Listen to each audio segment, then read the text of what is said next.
Ladies and gentlemen, I want to welcome to the stage Matt Daus, who's going to lead our innovation discussion.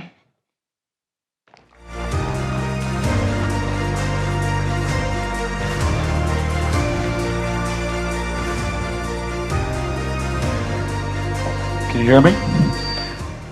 All right, everybody. Good afternoon. My name's Matt. I'm from New York City. My voice is a little raspy, so I apologize in advance. But this is the global. I would not say MIA in any way, shape, or form, but the global mobility in action. Yes, there's people here. So this is a showcase or a lightning round. It's not a Shark Tank. You're going to hear gongs, but it's not the Gong Show. This is an elevator pitch session. I was taxi commissioner on TV at least 2 or 3 times a week in New York City for many years, and it was a rude awakening when I had to get my soundbite out to the media, and everything we were doing, you had to do it in 2 sentences. Now, as a lawyer, I'm representing both mobility companies, and I'm also doing work for investors. And I've been, as many of you have been as well, and many of the panelists here, in the room with an investor. You have to get your concept, your business idea out in literally a few minutes. And if you don't, and you're not concise, and it's an art form, you'll be torn apart like on a Shark Tank. So today, what we're going to do is we're going to have 6 multimodal, unique entities powered by people with new ideas to give their elevator pitches. So what we're going to do is we're going to have each person get 3 minutes, and then I'm going to pick 1 or 2 questions from the audience, and then we're going to move on. And the good news is that we're all going to be at the cocktail reception, I hope. And if any of you are interested in investing or asking further questions or doing business with any of our friends here, then we will have plenty of opportunities to do that. So the first up is going to be Abdul Almkinzy, the founder of a company called Telgani, which involves the rental car and the fleet management. And your clicker is up here, and your microphone is right here. Let's give it up for Abdul. Thank you very much, Matt. Can you hear me? Can you hear me? Yeah. My name is Abdulkader Almkinzy. I'm the co-founder of Telgani. My other co-founder is here, Ali. Have you rented, anybody had rented a car before? Raise your hand. Okay. So you can relate to our product. Usually it's a hassle. You stand in the queue, you wait your order, then you submit your driver license, you sign a couple of papers, then takes you to the other officer where he checks the car, etc. Telgani deliver the car to your doorsteps in less than 30 minutes from the booking on the app, guaranteed. If the car is late 15 minutes only, you have a full day for free. We have more than 300 companies, international, local, big companies, small companies, etc.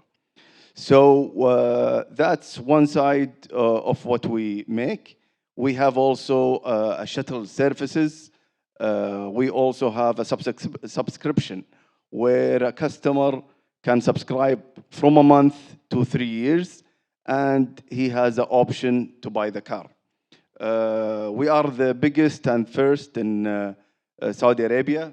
2026 will expand abroad. How we manage this, we have to build a complete ecosystem. Okay, what I mean by ecosystem, 300 companies, they are using our fleet management system, so we can accurately reflect their inventory directly to our system. Number 2, we have more than 1,000 drivers that working with us and through our partners that delivering cars to the customers. All of them are using our own apps. Also, the company managers, they see the performance of their company. So our partners, including rental cars company, local and international, car dealership, and insurance companies. So we have also a B2B platform where big organization or small organization can book for their employers or customers. That's all about Telgani and more. Contact me if you are interested in any way. Thank you very much.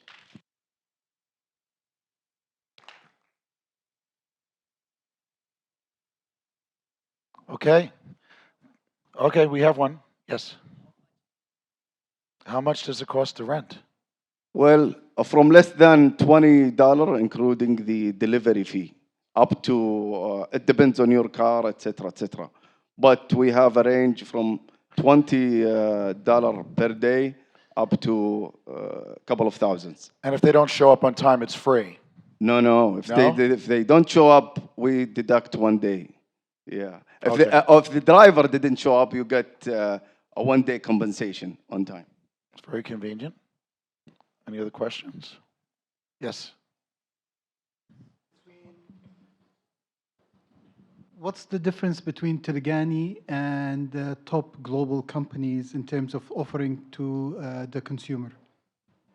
Great question. Two main differences. Most of multinational companies, they put or similar. So a lot of time you book, for example, sedan car or SUV, and when you reach the counter, they give you the least of this category. In Telgani, we promise exact car, exact year. Okay, for example, if you book an Accent 2025, you will get an Accent 2025 or an upgrade. That's our contract with our partners. And again, how we manage to do this is through controlling the inventory from our partner. Number two, we deliver the car to the customer doorstep. Usually, you have to go in the multinational companies. You have to go to the shop and take the car.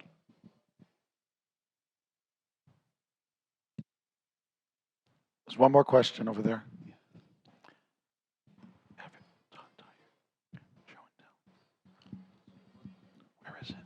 I have two quick questions. First, you drop off and you pick up the car as well from anywhere. I can leave the car, or you only drop off the car to my footstep? We drop the car into your doorstep, and when you finish, we take the car. From anywhere I can leave the car, right? From anywhere, yeah. In the main cities, yeah. Okay. We operate in 30 cities in Saudi Arabia. And can I add a second driver or multiple driver to the same booking? Yes, yes. You do exactly what other rental car do. Because right now it's not allowed, actually, because it's connected to my iqama, for example, my residence. I tried to add a second driver, they said no. Here in Saudi Arabia, I think you are not allowed to add second driver. Yeah. Am I allowed to answer the second question? Yes, very quickly. Yeah. Anybody in Saudi Arabia, either they are an iqama or a visa, a tourist visa or others. So both of these categories can be delegated and authorized. Okay, thank you. All right, let's give a big round of applause for Abdul. If anyone wants to see him, he'll be sitting up front. So our next presenter is, he asked me to just call him G. His name is G. Erlendsson from ENSO. And you know what? After all this electrification, I thought we were in the clear. I used to have this argument with my students all the time. They'd come into my classroom. I taught sustainability. And they would say, yeah, I ride a bike. I only take cars if they're electric because there's no pollution.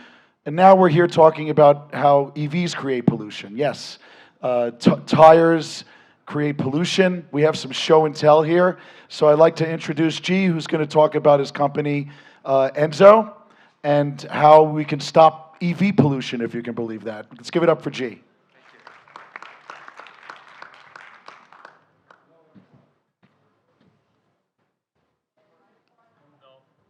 Just hit it. Hit that little button. Oh, there you go. There it is.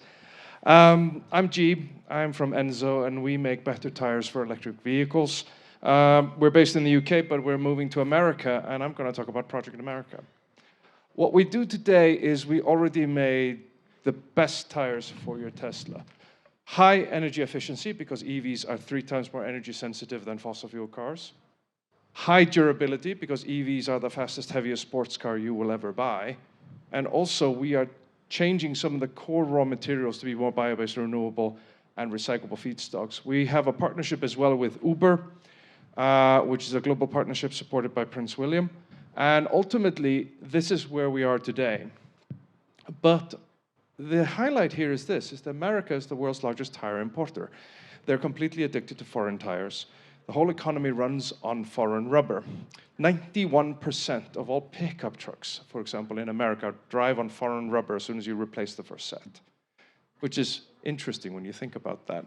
So we thought, let's fix that while delivering better technology to the market, and that's this. So we have now developed a full model and tech study for a tire factory that is most likely going to be built in Texas. We are now engaging with a number of governors and state authorities to build this. This is a $900 million investment, mostly debt financed, because we already have the customers to supply these tires to. Some of the largest retailers of tires in America are working with us already. And that gives us the ability to create up to 2,000 jobs, producing up to 20 million tires a year inside the tariff barrier of the United States, where we can actually make tires more profitably than importing them from abroad. And this is quite unique, and it's run by basically high energy efficiency, high throughput, and the best automation. Automation here runs the show. We have a lot fewer people than you would normally. It reduces the cost again. And the site itself is beautiful, because ultimately we want to create the best home for this project. And again, we're really, really proud of this. We're looking for backers on the debt side and the equity side, which will be following in later this year. But we're already currently raising $20 million in capital for our US rollout, as well as the finalization of the pre-construction and the pre-design for this factory. So ultimately, ENSO is really about making tires great again. And I've got 12 more seconds, so I'll say it again. We're here to make tires great again. Thank you so much, everyone. All right. Any questions?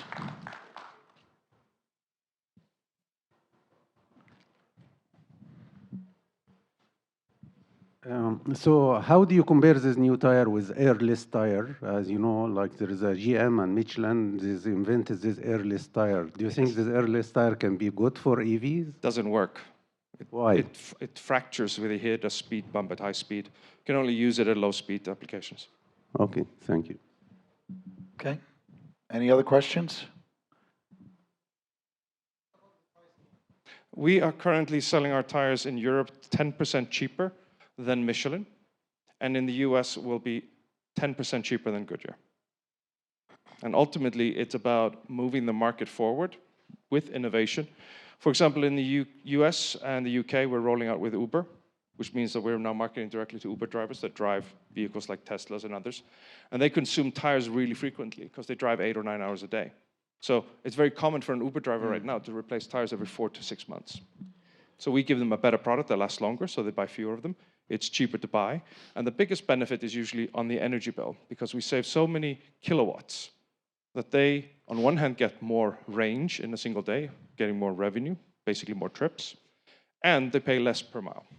So ultimately, we save on the energy bill, we save on the tire bill, and ultimately, that's why the consumers like us, because we save money every mile. More question? Are you thinking to do this also for bikes? No. Only cars? Yes.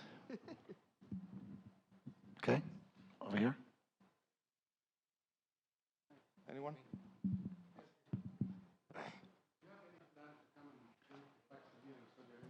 If you raise the money, I'll do it for you.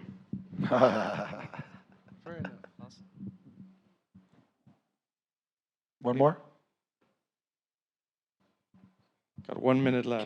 Can you talk about your sales model? Is it a straight sale? Is it a subscription? Is it how's that stack up? We use all sales models really to scale, because customers want different models for different applications. We sell to wholesalers, which are some of the largest wholesalers in the world, that basically want to buy in bulk. We also sell directly to fleets, EV fleets. We do that already in the UK. And we even sell to individual Uber drivers, for example, today, where they can just click and buy. As we roll into America, we'll be rolling out with a major partner in the United States that will scale us, particularly early in Q1. And then ultimately, our growth is from there. And that's why we're raising this $20 million equity ticket right now. 15 million goes to fund the US rollout, and 5 million goes to finish the pre-construction and pre-feasibility studies for the factory before we finance that on a project finance basis. The key thing here is that tires are really profitable. This tire has a 50 to 60% gross margin. We make more money than any car company in the world. That's because tires are always in demand. Thank you so much, guys. All right, well done, G. Thank you. See, now I know why you were saying make tires great again, because the business model, I would assume, could be impacted if President Trump would raise tariffs further, so let's hope they stay where they are. Our next presenter is Todd from Aerolane. So we're going to go from the ground to the sky. This is very, very unique, and he'll describe it for you instead of me. Oh, you got one. Thank you very much. There you go. Here's the clicker. All right, perfect. Thank you. Let's talk about this unique. All right, all. Thank you very much. My name is Todd Graetz, and I'm with Aerolane. My slide's up here. There we go. So first of all, each and every one of you depend on things moving through the ground, through rail, through maritime, through air. We're going to change all of that, starting in the air with our technology. This technology, if I can get my slides to advance. There we go. This technology started with an idea to expand what American aviation could do, but we wanted to do it in a way that reduced capital and timing risk, and so we influenced ourselves and said, look, if we're going to do anything with this technology, again, if my slide clicker would work. Hit the green button. Yeah, it was working. Okay. There you go. There we go. We have to do something that does it in a way that radically reduces the cost for customers and radically expands capacity. That was our mission. So we looked at everything that was in the marketplace, and the marketplace had a lot of great technologies. All of this we're excited about, but it doesn't move the needle for us. So we started looking at aircraft specifically, as that's where the biggest opportunity was at. How do we scale what aircraft can do? The only way you typically scale an aircraft is you double the aircraft that you have, or triple or quadruple it, or you make it bigger. And you haven't solved all your problems. You have more capacity, but you now have doubled your cost. So we started looking at how can we make things better. Flight formation, that's one way to get 3 to 5%. That was a start. The next thing is we said, wait a second, flight formation isn't enough. Let's tow one of the aircraft, and then ultimately let's make a custom-built cargo glider that radically expands the capacity and drops your cost. And that's what gave the idea of Skytrains. Very common, gliders glide every day. You've all been on a glider because all planes are gliders. So we looked at what was being done non-commercial. But we said, you know what, if we're going to sell this to the biggest carriers in the world, we've got to prove to them this was done in scale. So during World War II, Ford Motor Company built 10,000 of these things, and they moved enormous amounts of payload across the English Channel with a great deal of success. And they did it with rudimentary materials, nothing like we have today. So if we can make this work in World War II, we know with today's modern systems we can make it work. And how do we do it? We do it by not only adding extra aircraft, but more importantly, we go big, we go medium, and we start small. Back to time to market. How do we bring these kind of cost reductions to the air network? We do it by converting and building a new component of logistics. And more importantly, we do it with the largest airline in the United States, which just signed an agreement, and we start with aircraft they have. These aircraft they already have, we take a basic kit we've developed in Fort Worth, Texas, we apply it to the aircraft they already have, we put them into the air as normal. Right? The tractor, which is the plane in the front, takes off as normal. It goes into tow configuration, engines on idle in the back. You get to the altitude that you're at for cruising altitude, shut the engines off. Right there, before even brand new aircraft are created, you have just transformed that operation, doubled their payload, and cut their costs. That's where we're starting. We are building a clean sheet. We're raising about 20+ million right now, and I'm here to answer any questions you all have. Okay. Questions? That was a quick one. Do we have any questions? I'll answer the first one. No, we're not crazy. How do you? I'm a airline pilot. How do you land? Taking off is we actually, yeah, taking off is the hard and easy part. We land under tow. Or the airlines do have the option to separate if they want to do converging runways, or of course they land under tow.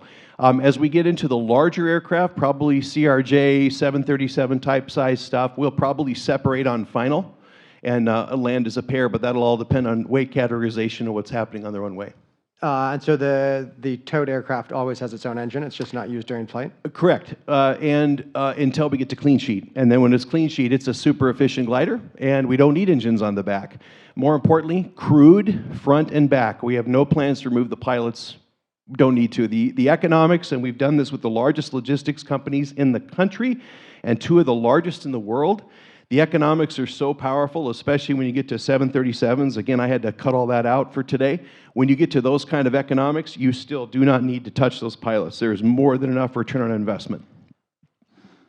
I know you've sat on the boards at the Federal Aviation Administration. I have. What are the regulators' thoughts on this? Are they in favor They of love it.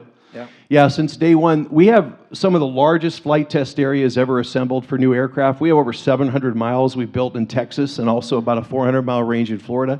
They like the idea because even though we have far-reaching custom-built technology we're building, we're starting with aircraft they've already certified. We have pilots in the front and back. It's a much easier thing for them to understand. Before I came here, a couple of days before I landed in Riyadh, I was in DC briefing our team there at the leadership levels of the FAA headquarters and also the regional offices, and we were going through the intricacies of the plan all the way through the 737, and they have just been nothing but supportive. Our aircraft are now flying in the busiest airspace in the United States, in the DFW metro, so they've been nothing but helpful. And a lot of that's because, of course, our reputation, how we work with them over the years. Okay, let's give it up for Todd. Thanks, all. Good luck on the takeoff. Our next company is called Variablegrid. It involves adaptive power management, and I'd like to introduce Greg Merrick, who's the Chief Technology Officer and actually an unusual background, a mathematician at CoMotion. I love it. Welcome. Let's give it up for him.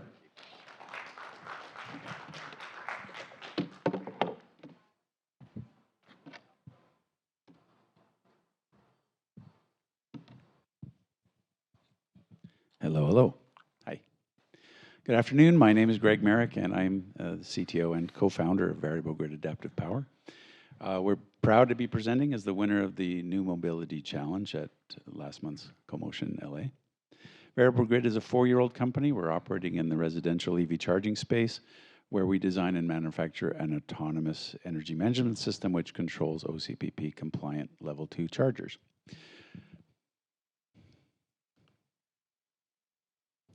EV owners overwhelmingly prefer to charge at home. However, the #1 barrier to EV adoption is the limited power available for charging. Over 50% of single-family homes in North America are unable to install an EV charger without a costly service upgrade. Multi-unit residential buildings are able to electrify only about a third of their parking spaces without an upgrade.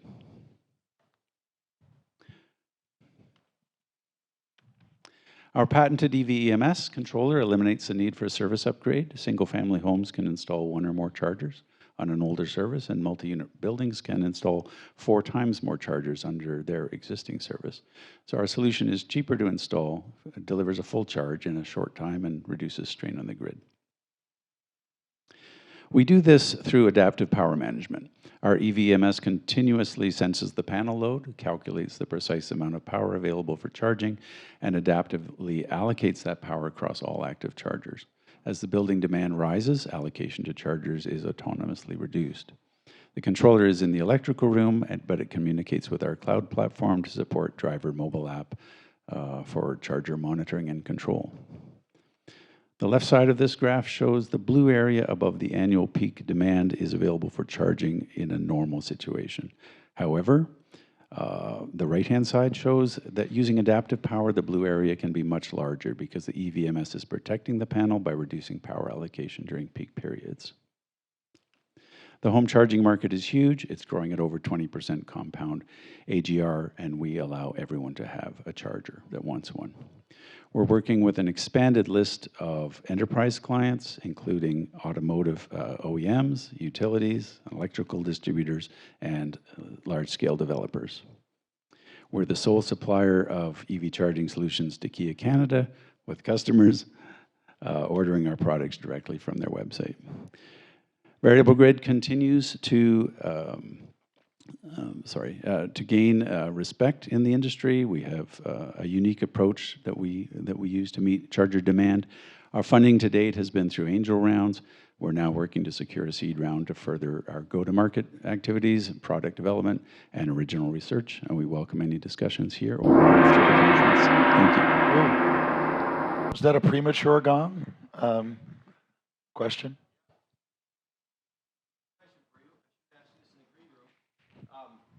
Have you considered selling that gadget to the insurers that insure homes and related property as a way of influencing even better charging and charging safety? We have not. What our product does is allows you under the electrical code to install the charger in the first place. So if you're installing a charger and you haven't used a proper system like this, you are in fact breaking code. Wow. Okay. That's great. The code needs some updating. Any other questions? Okay. You won the challenge already last time, right? So congratulations. Thank you. Thank you all.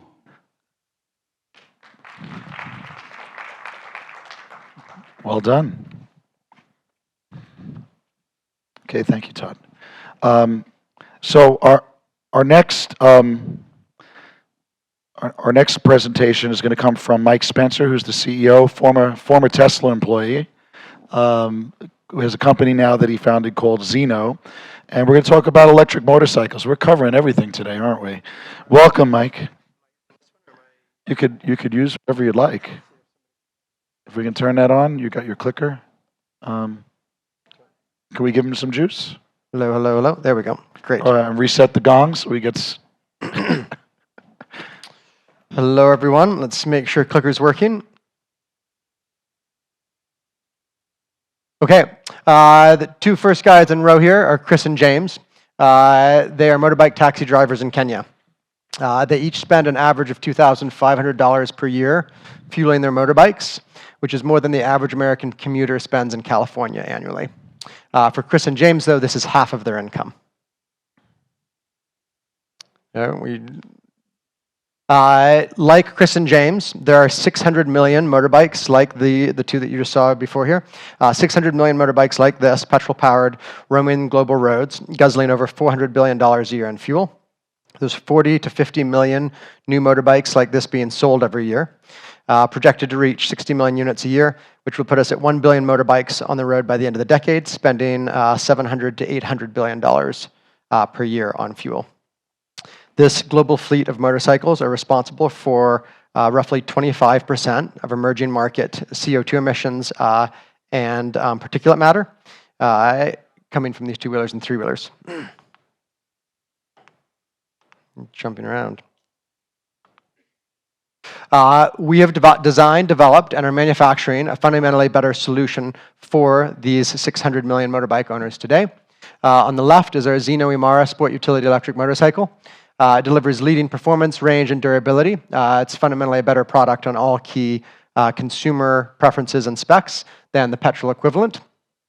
We sell the Zeno Imara, excluding our removable Zeno batteries, for roughly 10 to 15% less than a petrol motorbike equivalent, and then allow customers to access our ecosystem of swap stations, fast chargers, and home chargers, and use of our batteries for an operating cost that ends up being around 50% the cost of a petrol motorbike.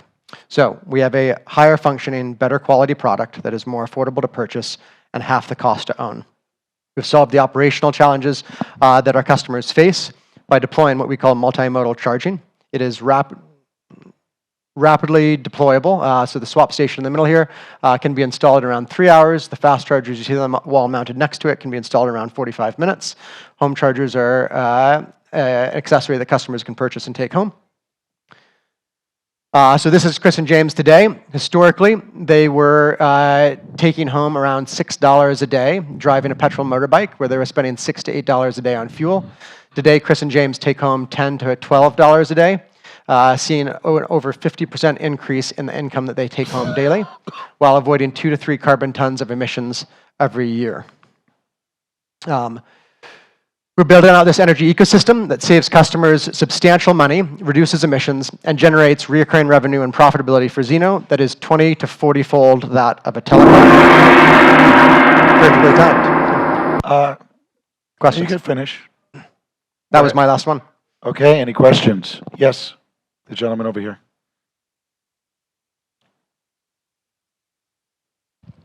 Thanks. Very interesting. On the battery side, do you have an estimated life cycle on those batteries, and then do you have a recycling or upcycling plan with those?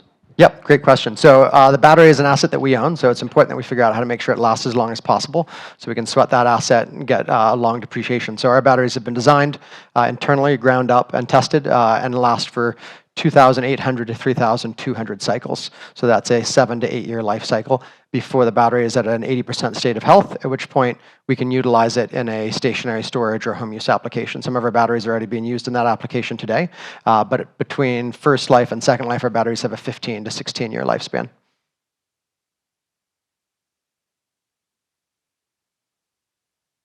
Any other questions? Oh yeah, I've got the mic. Yes. What's your battery to bike ratio? So I'm over here. Yeah, over there. Yeah. What's your battery to bike ratio? So like how many batteries do you need to service the fleet? You clearly know a little bit about the battery swapping industry, if you're asking that question.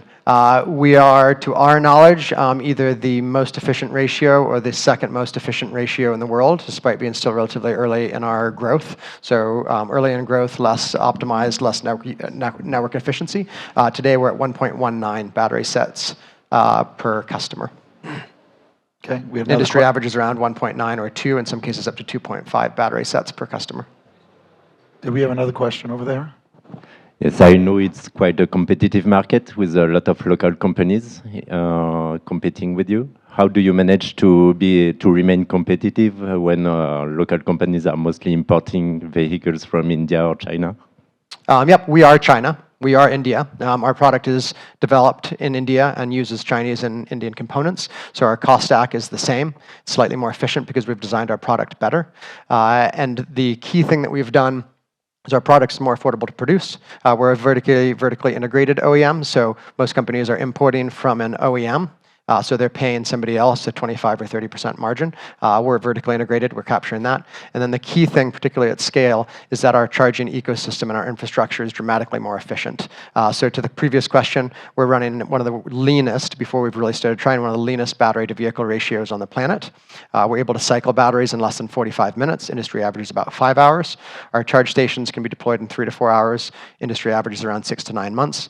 And so our whole ecosystem is able to deliver a kilowatt hour of stored energy to a customer at around 35 to 50% lower than other companies. So today, our bike is the second most affordable bike to purchase in the African and Indian markets, and it is by around 20% the most affordable to own and operate in terms of energy cost. So in the scheme of things, it's a relatively small industry. There's kind of 2 key competitors that we're helping build this industry with, and we've built a cost stack and a product stack that allows us to be very. That was the real gong. You got 2 gongs. It's a good thing. Thank you very much. Does anybody remember the Gong Show? Well, thanks, Mike. By the way, are you planning to go to Latin America or South America anytime soon?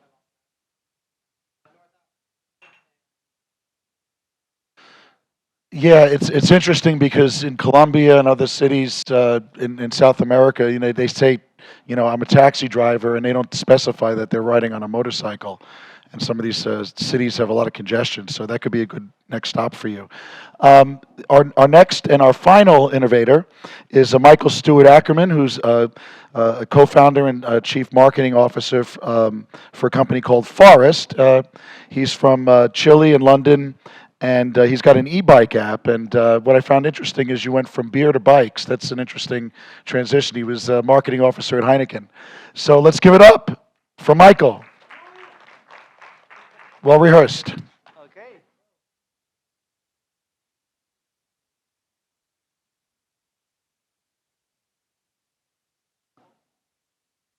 Hit the button on the microphone. Yeah.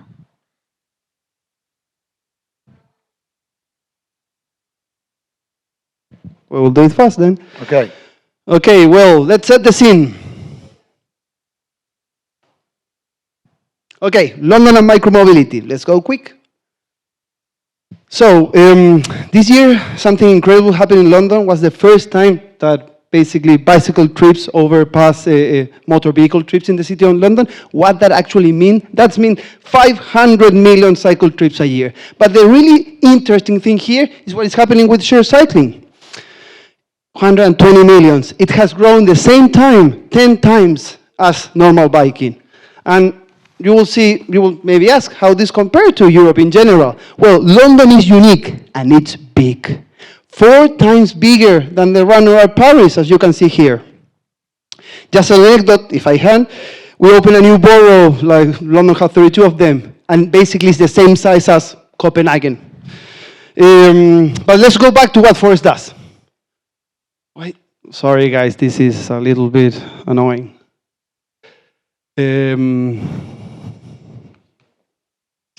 Come on, this is, well,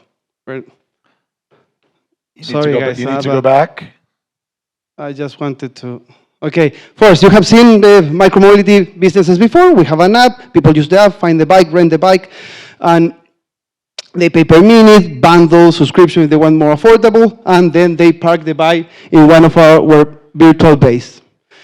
What we do differently, basically, you should ask, it's a normal bike company, sharing company. So what we do different, first of all, we run ads and reward users for seeing those ads. This is terrible, sorry guys. We use data-driven discounts to balance our fleet efficiently, and we power everything with renewable energy. Please go. Competition. In the last 5 years, we have seen every big European player come to London. But Forest is the only company that have stayed and basically keep growing. Yeah, I know. Let's go to, okay. We do 100,000 trips every day. We have 30% of the market. And we do that only with 20,000 e-bikes. But the most important thing is that we are EBITDA positive. And this year, probably we will grow 25 to 30%. And in the last few minutes, I just wanted to tell, few seconds, I just wanted to tell you the future of this. London is the blueprint, and the world is the opportunity. Yes, the world. There you go. All right, Michael. There's no gong, so where's the questions? Any questions? I do. Are you guys profitable? We are profitable. Last year was the first year that we are profitable. This year we're aiming to have basically 30 times that EBITDA. And maybe to answer that one thing that we do different basically is this, we have these 2 revenue sources, ads and people riding the bike. And what we have proved is that rewarding riders, smart operations, and clean energy can actually win at scale and make micromobility profitable, something that a lot of companies have not reached yet. Do you have subsidies? Come again? No, only in London today. London, the opportunity is too big to not take it. You're not relying on subsidies, okay. Are delivery workers using it? Okay, there we go. Finally, thank you. Yes. Have I got the mic? We have a question. How long do the bikes last? Come again? How long do the bikes last? So you've got to turn over your stock. That's a really good question. We are a startup. We are not like the big players. Basically, we need to save money. And how we do it? Fixing bikes. So if the bike says that it can last 4 to 5 years, we make it last double by stripping the bike down, buying all the new components, and just using the frame. So we never throw a bike to the garbage. This is the manufacture is again 3 to 5 years, but we are able to make it double. Please. Yep. The last finance round, that's a very good question. As every startup, we're always raising money. We are in Series B right now. We still have a few, we still have options. Please. Which is the biggest in terms of revenue coming in from the ad side or the that's a very good question. Revenue, 90% bikes. But it's a different story when you talk about EBITDA. Bikes are already there. So let's put that intelligent. Let's put ad in that application, and the revenue may be not that much, but the composition of EBITDA in terms of advertising, that is why we are profitable, basically. Okay. Please. When do you think London's going to fix its bike parking problem? So when am I going to be able to kind of cycle from Hounslow across into central London without having to change vehicle, and for you to be able to deal with the city as a whole? In the last 10 seconds that we have, when London finally do a tender and regulate the whole operation for every single operator. Nowadays it's a patchwork, that is why other competitors have arrived, but as you have seen, they have left. Perfect timing. Let's give it up for Michael. Well done. Sorry for the slides, we're a little bit No tricky. need to apologize. Are delivery workers using Good bikes? question. Yes, they are. We have created different plans for them. Basically, if we detect, because they use the bike differently, there is a delivery rider, we push them the communication so they can show us with ID, with their, basically the signature, and they are hired by one of these companies, and we give them a special price that only they can access. Yeah, so we do have Well them. done. Let's give it up for Michael. Thank you. All right. Well done. Yeah. Well, this is the first time in my life that we've ever finished early. But wait, hold on 1 second. I have one question for our innovators. Now that you've learned more about each other, do any of you think there might be some partnerships or collaboration between any of you? Some of you are asking each other questions. No? Mm-hmm.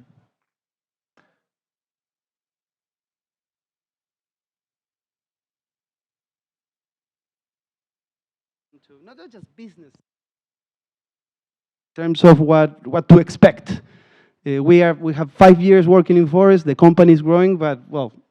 Does anybody else want to comment, or should I pull out some NDAs and have you sign them?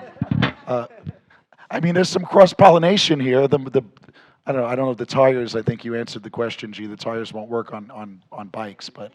Yeah, I'll just say I'm going to find him some investment money. I want to get his product, and I'm going to sell his product to some insurance companies.